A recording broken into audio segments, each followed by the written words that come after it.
दोस्तों, आज का प्रोग्राम है हीरा के बारे में। हीरा को सब लोग जानते हैं, मगर आज स्पेशल आपको उसके बारे में पूरा समझाता हूँ।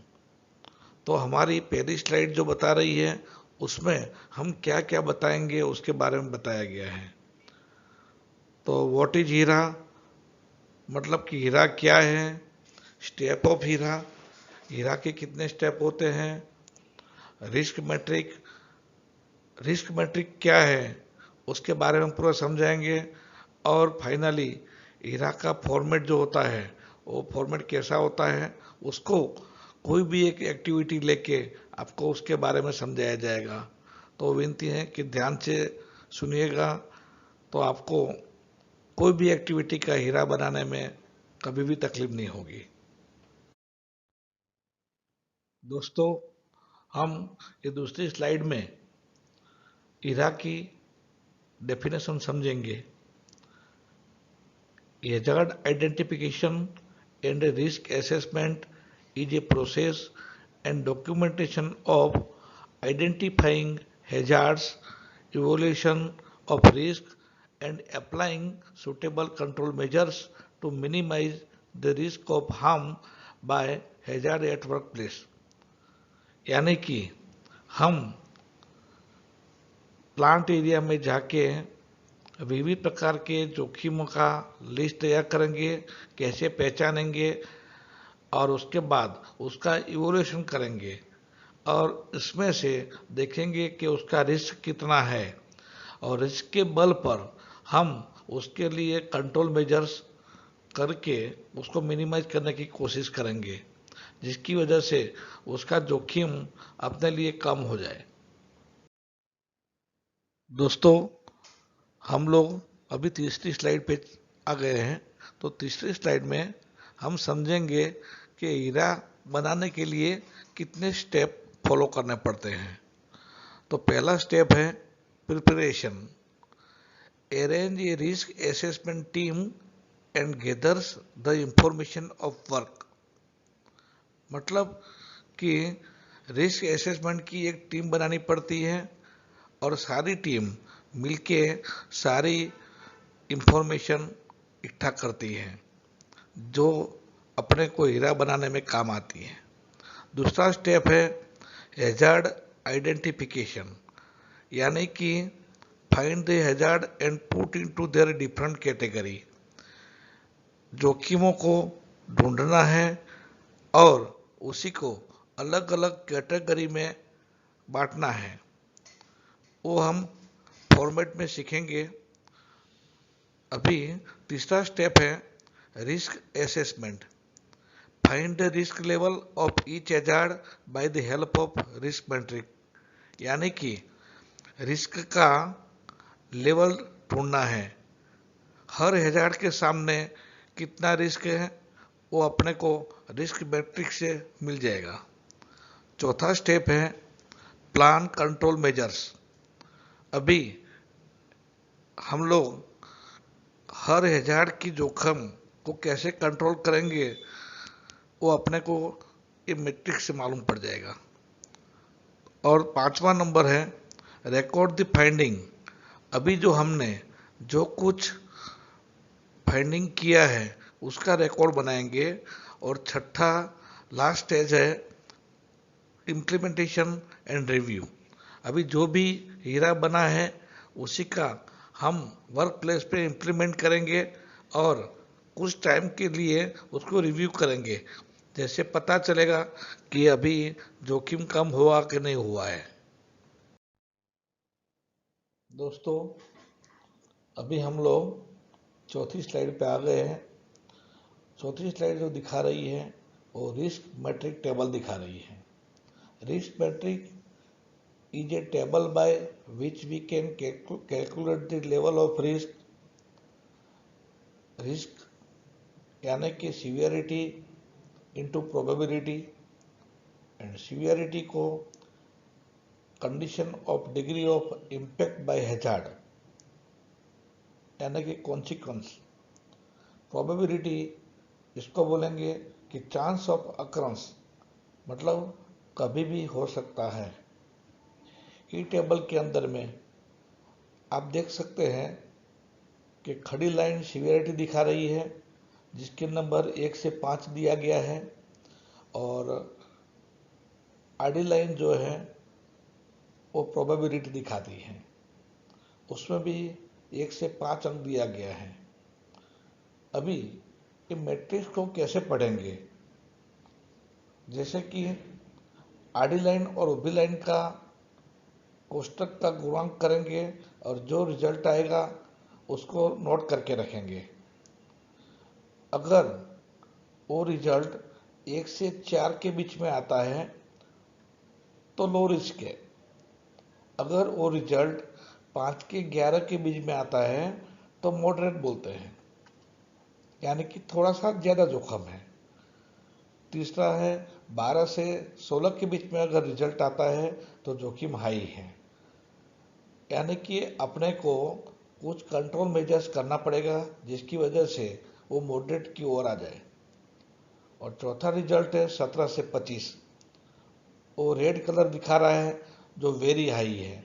वेरी हाई है मतलब कभी ना कभी फेटालिटी का चांस है।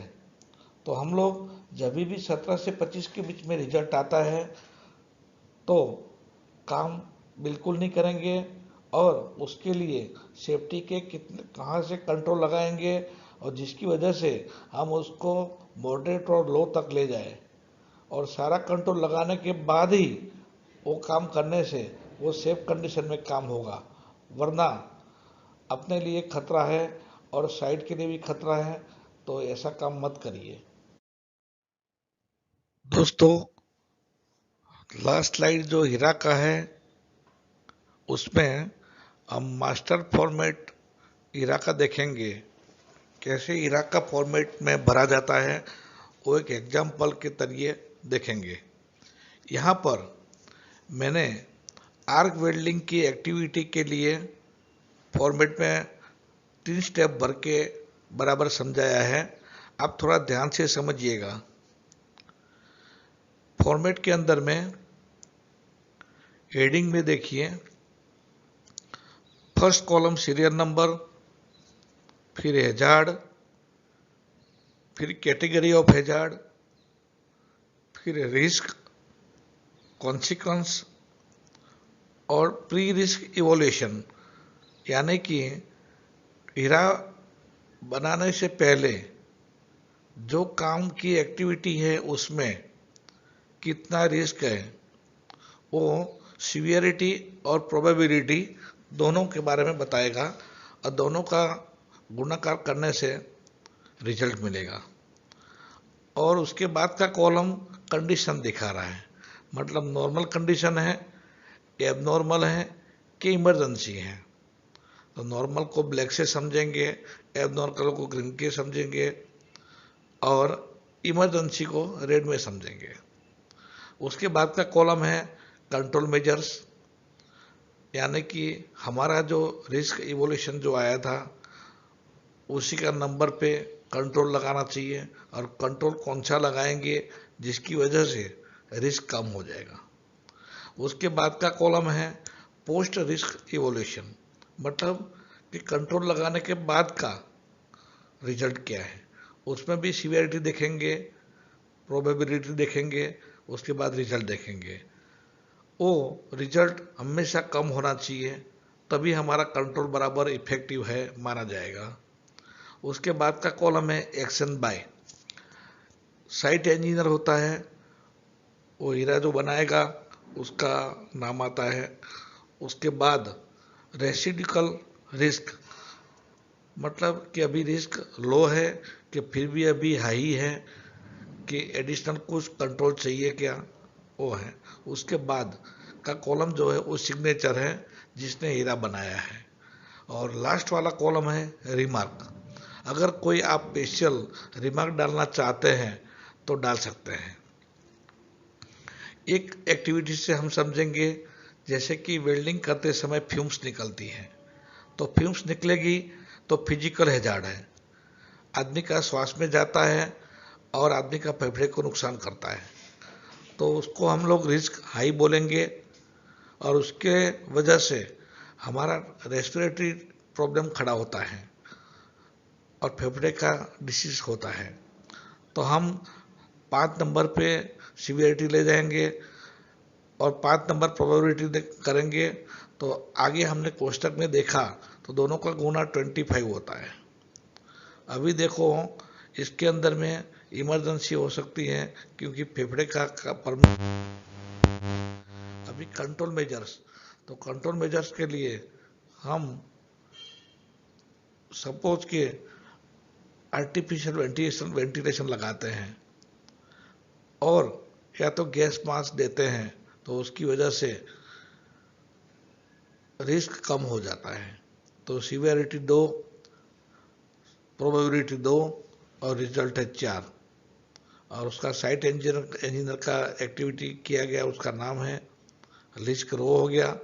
अभी उसके लिए रिमार्क में लिखा गया है मेंटेन गुड हाउसकीपिंग, मतलब कि स्वच्छ जगह रखने से भी उसको फेफड़े को नुकसान नहीं होगा, डस्ट उड़ेगा नहीं।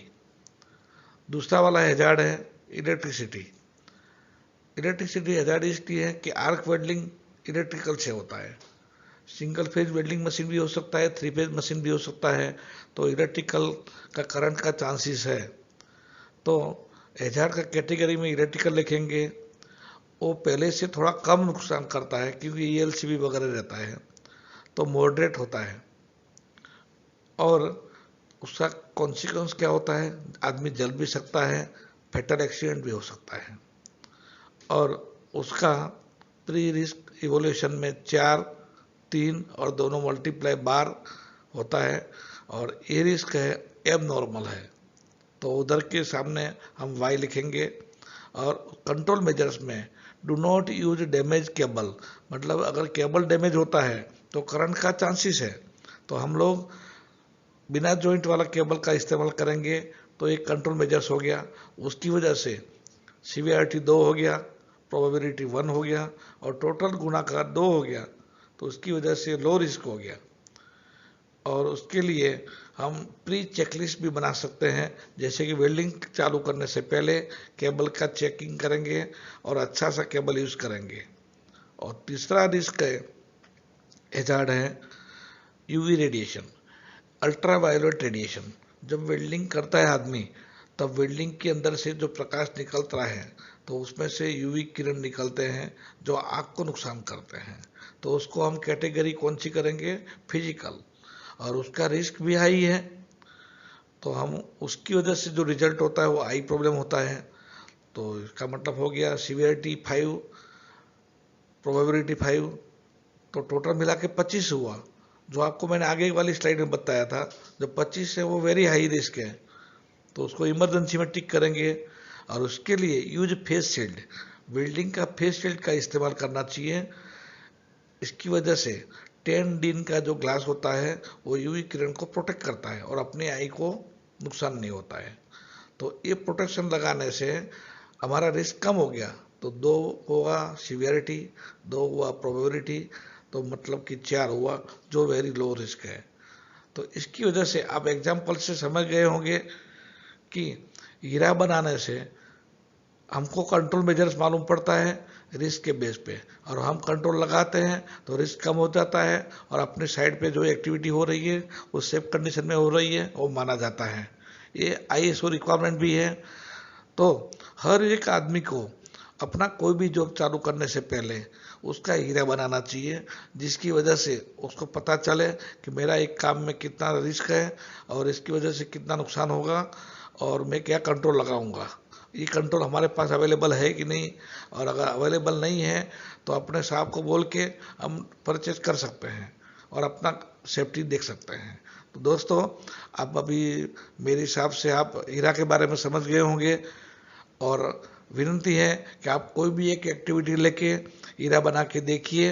अगर कहीं भी तकलीफ आती है तो आप मेरा कांटेक्ट करिए, मैं हमेशा आपके लिए रेडी हूँ। जय हिंद।